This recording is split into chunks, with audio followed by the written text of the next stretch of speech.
संबलपुर जिला जमनकीरा थाना पुलिस को मिली एक बड़ सफलता देवगढ़ पटु संबलपुर अभिमुखे चोरा चालाण होउथिबा प्राय 25 किलोग्राम गंजेई जबत करिबा सह 4 जन अभियुक्तंकु गिरफ्त करिछि पुलिस। गतकाली जमनकीरा पुलिस एक विश्वस्त सूत्ररु खबर पाइथिला जे एक सिल्वर रंगर होंडा सिटी कार विपुल परिमाणर गंजेई चोरा चालाण होउछि। थाना अधिकारी निर्देश क्रमे पुलिस टीम बद्रामा घाटी निकटरे ओतपाती रहिथिले।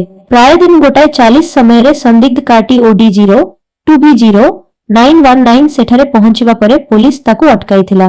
मजिस्ट्रेटक उपस्थिति रे गाड़ीटीर जांच कराजिबा परे सेथिरु 2टी प्लास्टिक बस्तारे थिबा गंजेई उद्धार करा जायथिला। वत गंजेईर अनुमानिक ओजन 25 केजी 690 ग्राम बोली जना पड़िछि। जबत सामग्री गंजेई 25.69 केजी नगद 1 लाख टंका होंडा सिटी कार 5टी मूल्यवान स्मार्टफोन आईफोन समेत। गिरफ अभियुक्त गिरफ होइथिबा व्यक्ति माने हेले संबलपुर खेतराजपुर अंचल रोशन सिंह, दीपक पांडे, उत्तम बागर्ती एवं धनुपाली अंचल मोहम्मद दानिश। पुलिस सेमानक विरोधरे एनडीपीएस एक्ट धारा अनुजाई मामला रुजु करी आज 18 जनवरी कोर्ट चालाण करिछि। एई चोरा कारबार पछरे आउ कहार हाथ अछि से नै पुलिस अधिक तदंत जारी रखिछि।